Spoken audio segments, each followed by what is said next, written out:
No le avisaron a nadie, sin nota diplomática previa, sin ventana de 48 horas para prepararse, sin cuenta regresiva que alguien pudiera rastrear. Al amanecer del jueves 5 de marzo, Irán lanzó la 19ª oleada de la Operación Promesa Verdadera 4, y esta vez el objetivo no era una base militar en medio del desierto, no era un campo vacío elegido estratégicamente para mandar un mensaje sin causar bajas, no era un gesto simbólico diseñado para ser filmado por las cámaras y celebrado en los medios. Misiles pesados Kheibar-Shekan 4, cada uno cargando una ojiva de 1 tonelada de capacidad destructiva, fueron lanzados al amanecer directamente hacia el corazón de Tel Aviv, hacia el aeropuerto Ben Gurión y hacia la base del Escuadrón 27 de la Fuerza Aérea Israelí, ubicada dentro del mismo aeropuerto, el aeropuerto Ben Gurión. La única instalación por la que 1 millón de personas transitan cada semana en tiempos de paz, la puerta de entrada por la que llegan los refuerzos militares, la arteria por la que fluyen las cadenas de suministro de todo lo que Israel necesita del exterior, la última salida que el mundo asumía que permanecería abierta sin importar lo que pasara. Esa puerta está cerrada, y cerrada en este contexto significa mucho más que vacaciones canceladas o inconvenientes de viaje, significa vuelos de evacuación médica desviados a otros países, significa manifiestos de carga reescritos de emergencia, significa unidades de reserva que normalmente habrían aterrizado en Ben Gurión, repostado y se habrían dispersado a sus destinos, ahora teniendo que buscar corredores alternativos que no existen con la misma eficiencia. Significa que las aerolíneas extranjeras están tomando decisiones sobre seguros en tiempo real, mientras sus abogados revisan las cláusulas de zona de guerra en sus contratos. Significa que familias israelíes que están fuera del país se dan cuenta de que el billete de regreso a casa que compraron ya no es una garantía, sino una pregunta sin respuesta. Cuando el aeropuerto principal de un país se cierra bajo el fuego de misiles, el conflicto deja de ser algo que ocurre allá lejos y se convierte en un cerrojo sobre el movimiento de todo y de todos. Un mecanismo de asedio construido no con muros ni con tropas, sino con restricciones del espacio aéreo y con miedo. Y ese mecanismo lo sienten de manera inmediata, en el mismo momento en que ocurre, personas en todas partes del mundo.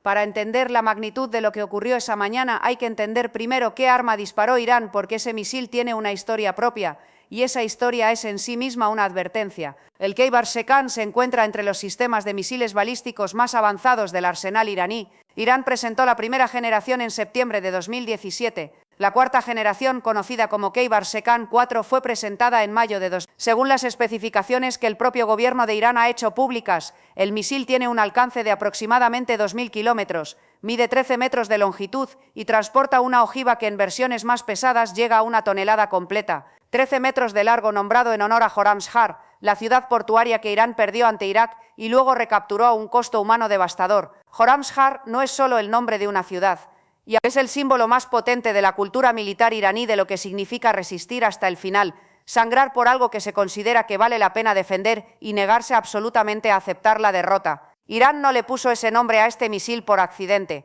Lo nombró después de la ciudad que más les costó, la que demostró que estaban dispuestos a pagar cualquier precio para mantener lo que consideran suyo. Los funcionarios iraníes declararon que la andanada perturbó la actividad en el aeropuerto Ben Gurión.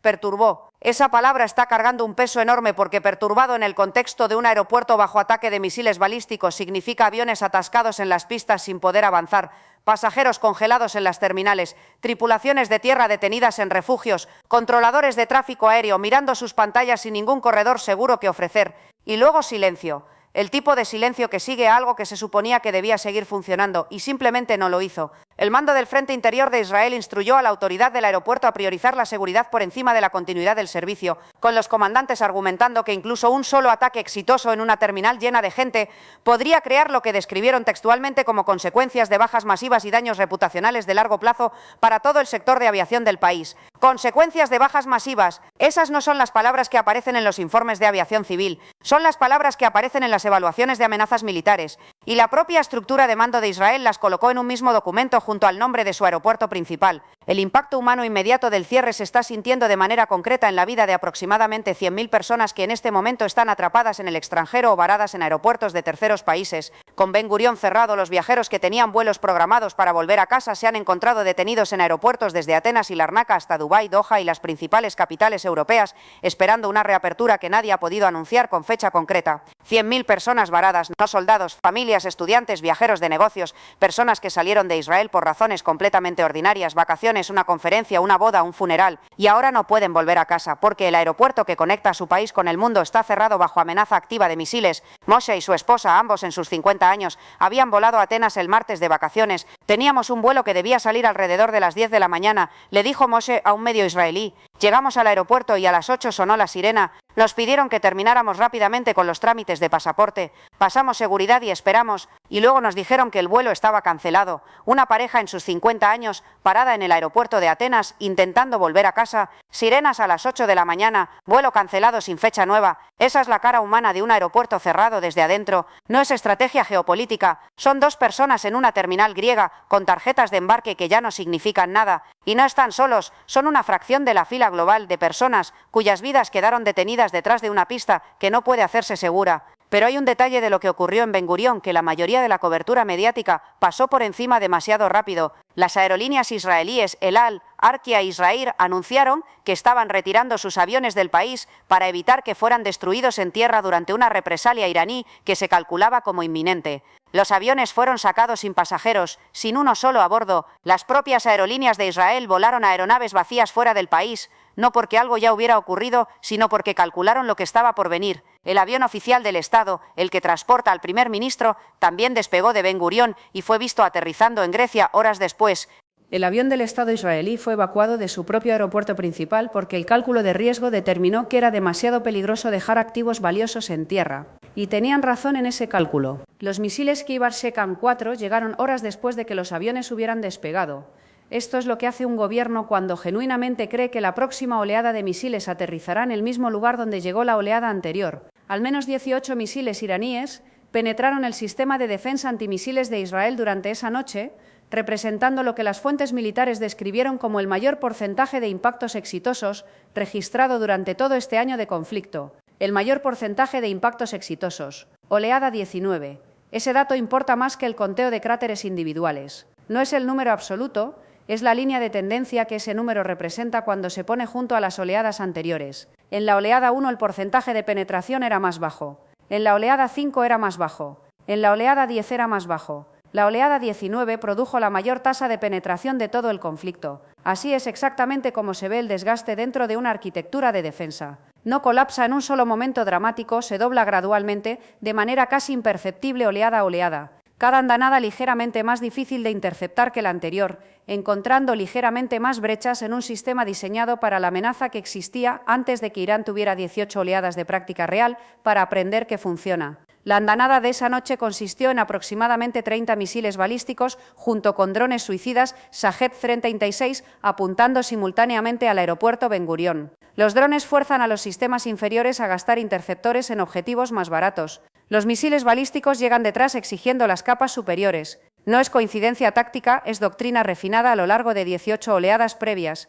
Hay una parte de esta historia que cada medio reportó brevemente y luego dejó pasar y que no puede dejarse pasar. Las fuentes iraníes plantearon la posibilidad de ataques contra la infraestructura nuclear de Israel. Según la agencia iraní ISNA, si Estados Unidos e Israel continúan desestabilizando al gobierno iraní, Teherán podría apuntar al reactor nuclear en Dimona, el Negev, el hogar del Centro de Investigación Nuclear del Negev, la instalación que, según estimaciones del Centro de Políticas de No Proliferación, sostiene aproximadamente 80 ojivas nucleares israelíes, una ciudad con 40.000 personas viviendo en sus alrededores inmediatos, 40.000 personas viviendo junto a una instalación nuclear que Irán ahora ha amenazado públicamente con atacar. Un ataque exitoso en Dimona no sería solo una catástrofe militar, sería también una catástrofe ambiental en un país tan pequeño que nada está lejos de nada, donde el margen de error se mide en kilómetros. Esta amenaza no puede descartarse como retórica vacía. Irán demostró esta semana que puede alcanzar Ben Gurión con misiles que penetraron las defensas a la mayor tasa del conflicto, y la amenaza fue emitida públicamente por funcionarios que entienden con precisión lo que están diciendo. Mientras todo esto ocurre en el espacio aéreo israelí, otra arteria global está bajo presión simultánea en el estrecho de Hormuz. Los tránsitos de petroleros cayeron a 4 buques el 1 de marzo, frente a un promedio de 24 al día desde enero. Alrededor de 300 petroleros permanecen dentro del estrecho, estacionados y a la espera según los servicios de rastreo marítimo. No se están moviendo porque las compañías navieras no pueden determinar si moverse es una operación que los barcos van a sobrevivir. La Guardia Revolucionaria de Irán ha anunciado que controlará el tráfico marítimo en condiciones de guerra. Las lanchas iraníes están en el agua. Los misiles iraníes ya han impactado petroleros. Los mercados de seguros clasificaron el área como efectivamente no asegurable. 300 petroleros, decenas de millones de barriles de petróleo, estacionados en un corredor de apenas 34 kilómetros de ancho, mientras Irán lanza ojivas de 1 tonelada contra el aeropuerto israelí. Cuando el 20% del suministro mundial de petróleo está detenido en una zona de guerra y el aeropuerto principal de Israel está cerrado bajo amenaza activa de misiles, la economía global no está mirando el conflicto desde una distancia segura. Está dentro del radio de sus consecuencias directas. El Canal 12 reportó que Ben Gurión permanecería cerrado 3 a 4 días más,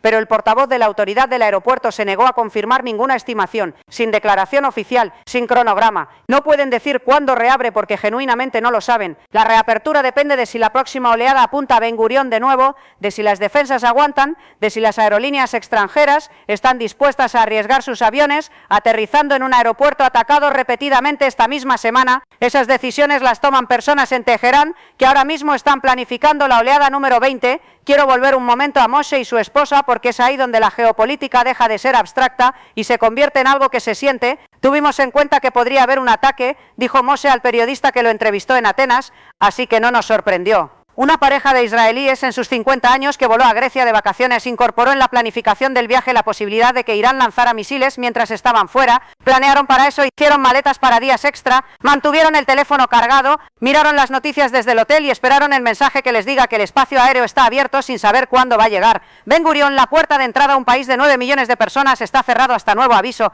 El avión del Estado está en Grecia, las flotas comerciales están dispersas por aeropuertos de Europa. Decenas de miles de israelíes están varados fuera de su propio país, e Irán ha emitido una amenaza pública y explícita de atacar Dimona si continúa la campaña para desestabilizar a su gobierno. La 19ª oleada ha terminado, la 20ª está siendo planificada ahora mismo. Y la última puerta de salida de Israel, la puerta que el mundo asumía que permanecería abierta sin importar nada, está cerrada.